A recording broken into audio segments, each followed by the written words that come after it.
After his departure from the military service, I don't think anybody came who was so effective as Dawda was. To be brought off that environment now to reach battles became one venture.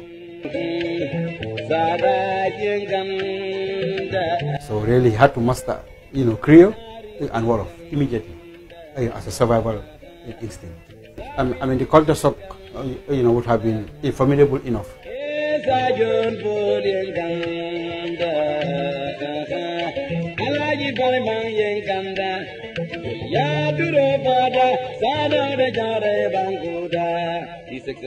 Dawda Kairaba Jawara was born in Barajally, a village located in what was then known as Makati Island Division, to Mama Fati and Almami Jawara on 16th May 1924. There are understandably no written records of the Jawara family's history, but Dawda Jawara, in his book entitled Kairaba, traced his roots to the 19th century Gabas of the Mali Empire. The ancient Mali Empire is really the home of the Mandi-speaking people. Although the Mali Empire was comprised of all other ethnic groups we have today, almost in the Gambia, but it was predominantly Mandi-speaking, and they had a social setup. They had the caste system, blacksmiths, leather workers, potters, griots, the warriors, and so on. Okay, so that's what he meant. But he belonged to that caste of the Gabas, who were like the leather workers. They had the expertise in fashioning every kind of object thinkable in this world, from leather and hide. Yeah, so that was their technology. It was, what they had expertise. Each of these caste groups had your role in society. You see, for example, the leather workers will make sure the horses for the army, like the cavalry, were well kitted, if you may use the word, with the saddles, and everything is ready. Dawda Kairaba Jawara's family, like all other families in what was then Protectorate Gambia, were farmers. His father, Almami Jawara, was relatively successful, for apart from tilling the soil, Jawara Sr. was also a trader. He was a well-to-do man. He was a farmer and a trader. Like I said, in the summer, they all go to the farm. In the dry season, they become traders.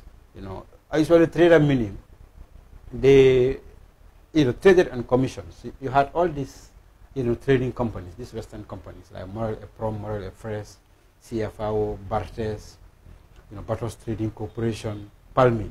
These are companies which bought granules to export, and of course they imported essential commodities to sell. So somebody like Dawda's father would be hired on commission. Like from November to April, he'll be buying granules on behalf of one of these trading companies. For every ton he bought, he'll get a commission.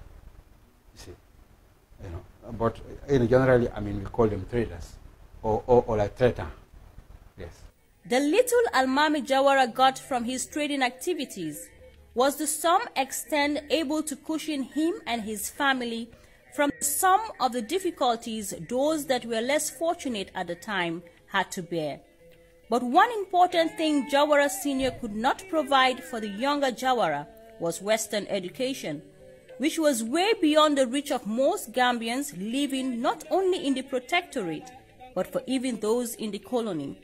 Even where there were schools, sending one's children to acquire Western education was not a popular and everyday decision.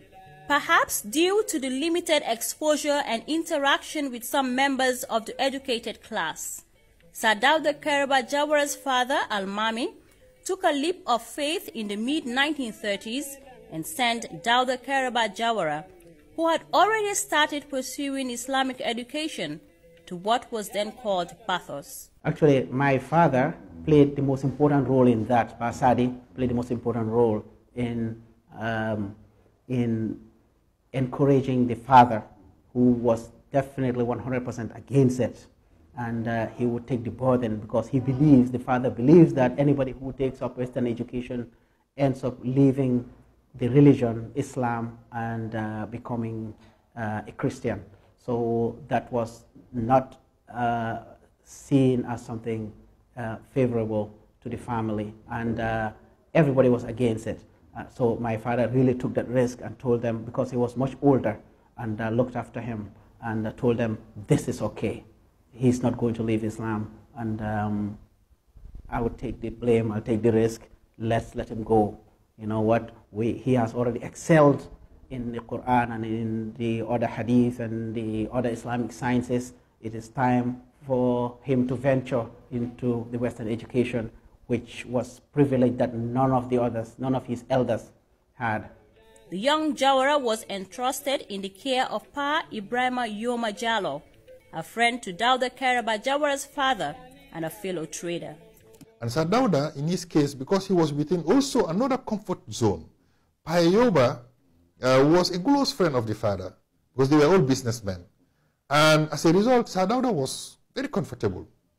So two things were indispensable for him: going to school and going to the Dara. And he realized that these two had molded Sir Dawda somehow, because he will explain, for example, in the case of the Dara, how the Dara started first in the school, but also you have the traditional Dara, where you have Sering Habib Job teaching him the traditional Dara, but where you also have, how they call it, another Sering, who will also inculcate the same values at school. And how he will evolve from there to become, you know, somebody who is very conscious of his religion and very conscious of his moral obligations. So yes, the movement from the rural to the urban can have adverse consequences, both in the psychology, that's why it's called an initiation period, both in the psychology and the socio-cultural evolution of any child. I have no exception to that. Plucking a child from his comfort zone and sending him to a distant place where nothing is familiar could have a lasting traumatic impact on the child, especially for someone coming from a close-knit household like the Jawaras in Barajally. Let us look at the context of the movement, the context of rural-urban drift. This is a theme that is well explicitly explained by Sir Dawda. And as you've rightly noticed, it is a theme that also is not new to many, many Gambians. But let us look at it from the perspective of a child who is dislocated from a more comfortable environment among your parents, your mom, your dad, among the comfort zone of getting food when you want it, of going out to play and coming back home and realizing that, you know, all your loved ones are surrounding you, and you know, that comfort is very difficult to live. In fact, Sir Dawda emphasized that comfort when he said he was so close to his father. And in most cases, when his father used to go on business ventures, he used to follow his father. And the father used to walk much faster than him, and he has to run to catch up. You know, and that shows already that he's giving you the context of how much he loved that community. And he also explained how much he loved the mother, how much he was very attached to his mother. Now, let us be very clear here. Sir Dawda was not the first child. So he was not necessarily the privileged child. It was in the context of the Mandinkas, like the context of the Fulas and the Sarahules. The first child always gets what we call the privilege of getting the first privileged things first. So Sir Dawda wasn't at all. He is probably the third or the fourth child. But even with that level, he was conscious to realize that he was within a, what we call a very culturally structured setup, where everybody protects him. Both the elder brothers and elder sisters, the younger ones that will come, and those who surround him, the mother, the aunt, the stepmother. So he was very comfortable. To be plucked off that environment now, to reach bathos, became one venture that would probably change his life. My father, who actually was very influential throughout his early education, discussed it in detail, and in fact he had letters that was written back and forth between him and Sir Dawda, and written in Arabic English transliteration, which was very common then. And my father had several of those letters that Sir Dawda would write from Banjul to him, and my father being Basadi in Nyamina, Pinyai, and where his shop was. And it was interesting to see those letters and some of the concerns that Sir Dawda had by being away from his family and being in Banjul. But from an early age, the young Dawda showed a distinguishable ability to adjust to his surroundings, integrate and adapt to whatever new situation he found himself in. The family itself is very close-knit, and the elder brothers, in fact, they don't call them by name. They call them like Tata, or elder brother, with a lot of respect. And the family, being a polygamous family, was very close, and there's a lot of children growing up together in barajally. So you can imagine uprooting him at such an early age, taking him to Banjul, would definitely be difficult for many people, including him. And back then, he also wrote some of the difficulties that he had, during the integration in the Banjul community. And there are instances when my father said he would actually travel all the way to Banjul to come and sort him out. But no matter how difficult the situation is, he was able to withstand it. But it wasn't a bed of roses that many people would think it was. In fact, his entire life was just not a bed of roses, was just not a smooth sail. So battles of 1930s, when Sir Dawda arrived, was a very difficult place to survive. A disease was rampant.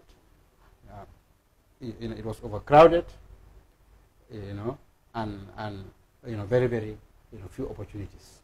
It was cosmopolitan. One, he couldn't understand the lingua franca of battles, the Creole and Wolof. Basically, I spoke only Mandinka, so that he had to overcome quickly, as a survival instinct. Two, like you said, in the village, you know everybody. I mean, it's familiar. Battles was a town, cosmopolitan, Europeans, soldiers, West Africans, and so on. So it was more of a complicated, society. You see. So the culture shock was obvious. Particularly learning how to communicate and understand people. Yeah, so really he had to master, Creole and Wolof immediately, as a survival instinct. The culture shock, would have been formidable enough to make him throw his hands up in the air or go on holidays and never return.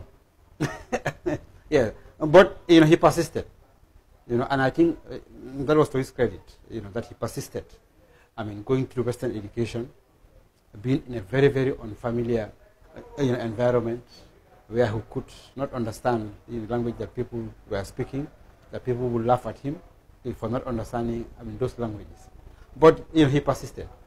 And maybe because he had foresight. I think at that early stage in life, he seemed to have had like certain targets which he wanted to meet. At Mohammedan Primary School, Dawda Jawara distinguished himself as an A pupil and later proceeded to Methodist Boys High School, where his interest in the sciences started to blossom. He emerged as the star pupil, in the Cambridge exams, of 1943.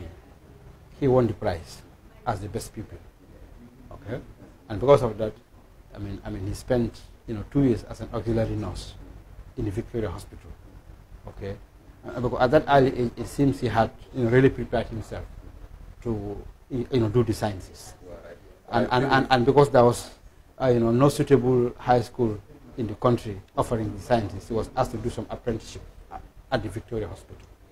This boys' high school, yeah. But in those days, the arrangement was very strange.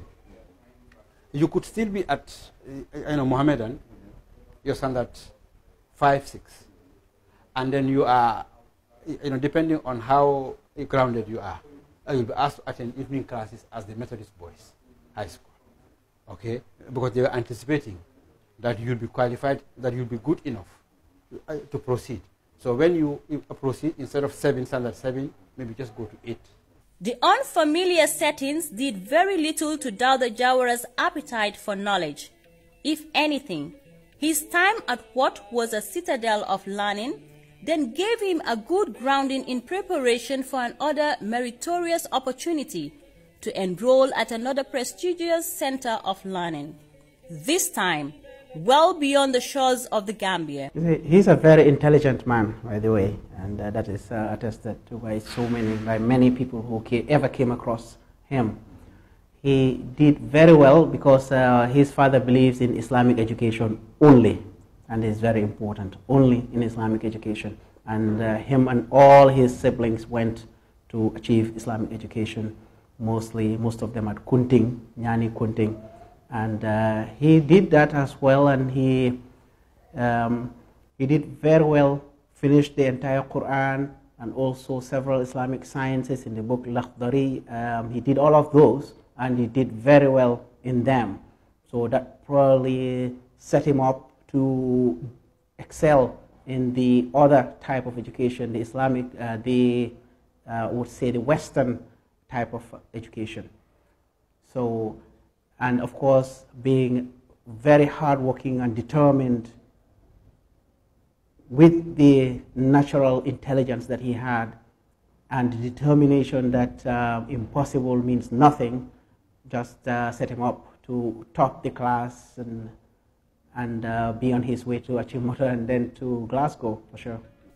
His time in Accra, the capital of the Gold Coast, another British colonial possession that was still firmly in the clutches of the empire, broadened his worldview and accorded Jawara, who at the time did not show any inclination towards politics, access to fellow students who would later be at the helm of affairs in their newly independent countries or lead them to independence. And then Achimota gave him a different perspective of things. It gave him a much wider horizon to understand the world. Yes, that's when he met many other friends. That's where he got influential people. And also, that's where he got exposed. Remember, by the time he went to Achimota, it was already in the 1950s, early 1950s. So he was already getting a little bit too mature and also too exposed to what was happening around the world. But the world was yet to be opened up completely like a petal on the fight for independence. It was just a small emerging movement around the time. So he's going to the UK in Glasgow, gave him much more exposure. Because remember, that was the time when the flurry of requesting for independence really grew. And then he went to Achimota, to Glasgow, with all the exposure he had and all the friends he was going to make, realized eventually that there was politics going on. And then he got involved in a way, because that was when he started, gradually getting involved in some of the issues that were happening around Africa, attending to some of the conferences, student movements. And then he started ripening up. Achimota was like a college. You had a teacher's college component, and you had what we can call a pre-university component. So that's why, he proceeded, like in 1945 to Achimota to do the pre-university, and he spent 2 years. Now Achimota is important because there he started meeting, for the first time, people outside, the familiar environment of Batos and barajally. But at Achimota you had Nigerians, you had people from Sierra Leone, and of course you had Ghanaians. Okay, so Achimota also became, like a very, very important, place for him to start, building networks. Okay, for use, which will prove useful, like in his future career, as a politician and as a nationalist, leader.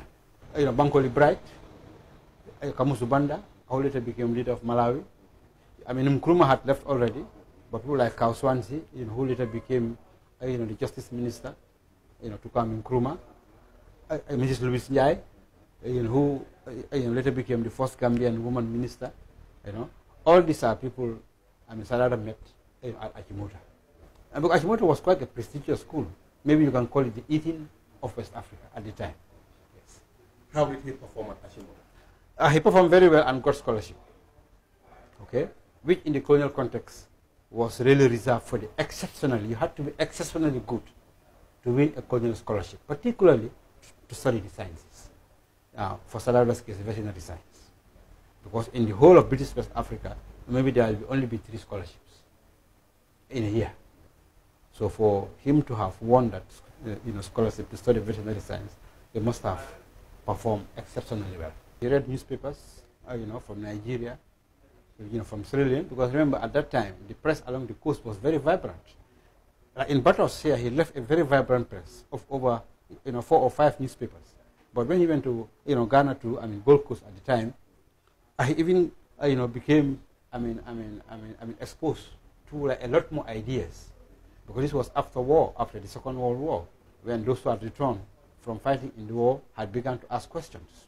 Because the year he arrived, then the following year, there was a big riot in Accra by the ex-soldiers, who were demanding for more rights, which eventually led to the return of Kwame Nkrumah, from England to establish the Convention People's Party, in 1949. The Achimota experience and the quest for greater glory then took Dawda Jawara to Glasgow University in Scotland, United Kingdom, for a bachelor's degree in veterinary sciences, knowledge and skills that would come in handy when he returns home to serve his people. Another important aspect of this time in Scotland was the eye-opening interactions with the budding African leaders who would later dominate the political arena in their respective countries. You had the West African Students' Union. It was very, very strong and vibrant. And it was like a nursery for future political leaders. In Nkrumah, Banda, Nyerere, they were all affiliate members, because they are not from West Africa per se, but people like Namdi Azikwe, like Bankole Bright, Albert Magai, all of them belong to this association, this students association, and Sarada also was a member. And there, of course, it was really all the extra hours they spent discussing how to free their people from colonial rule. Like in England, Sarada was exposed to even a wider world of politics. Of course, I'm sure he must have concentrated on his studies, but it was like, I can say it must have been impossible for him to run away from politics, from the agitation politics at the time. So he must have involved himself in one way or the other, in nationalist politics, while studying in England. Of course, you have to do it secretly, because you risk losing your scholarship if they, saw you as an agitator. One noteworthy and interesting observation made by Wikipedia in Sadauda's autobiography was his immersion into politics.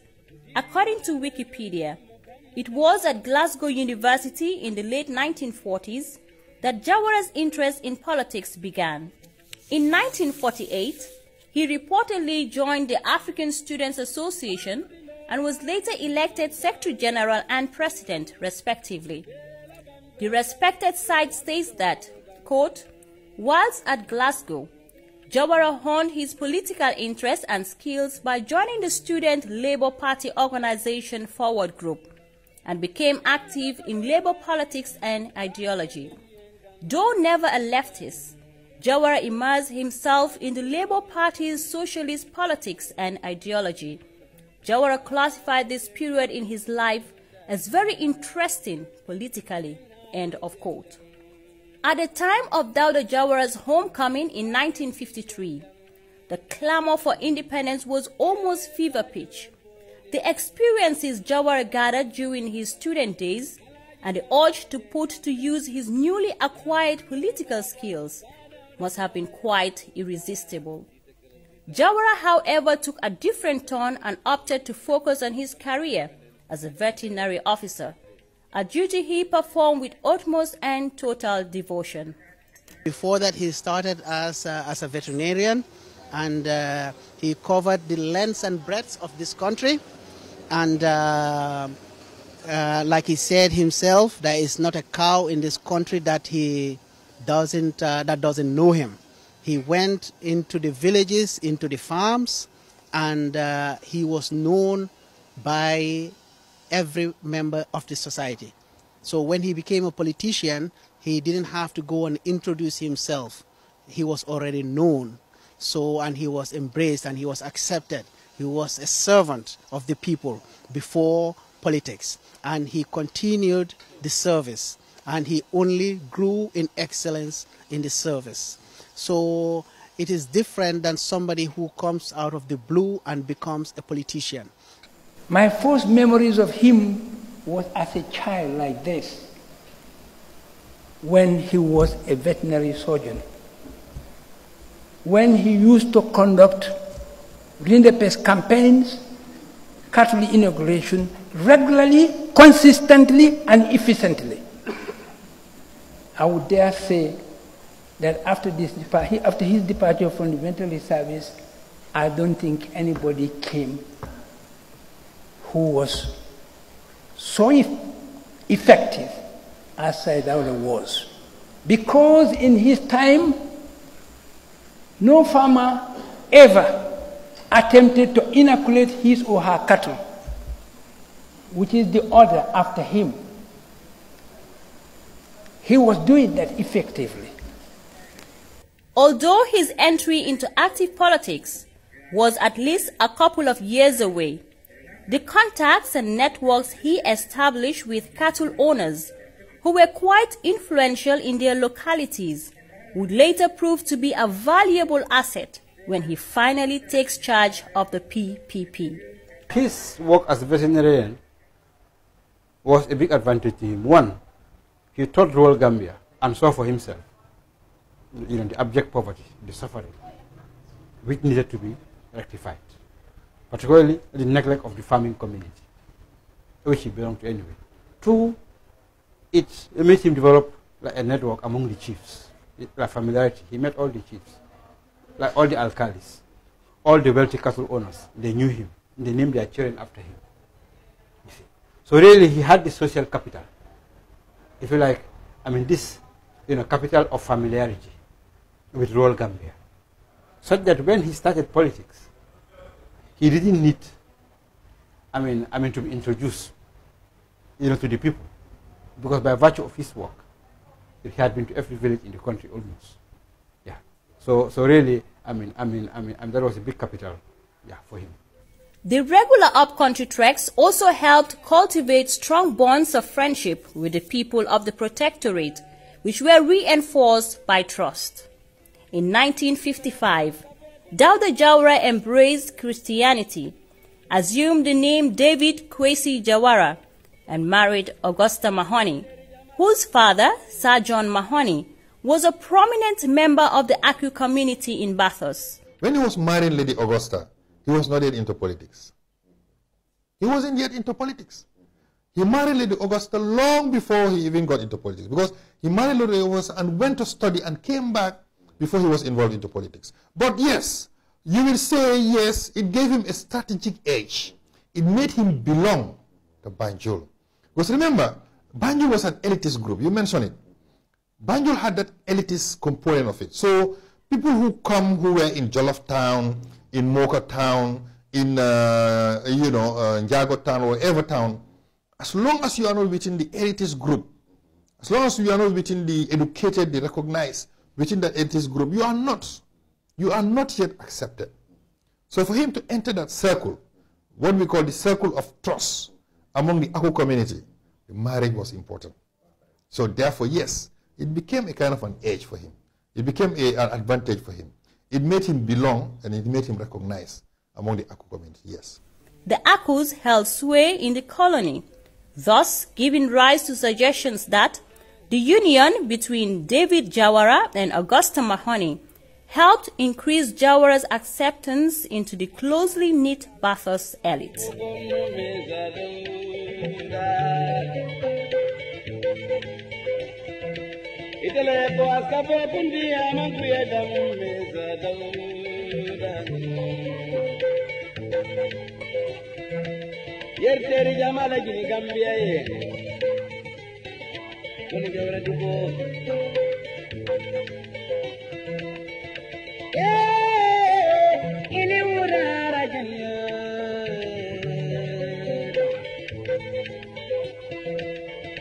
Gambia bango na independent nyongo manza denguni yiriwa malinga kadage aije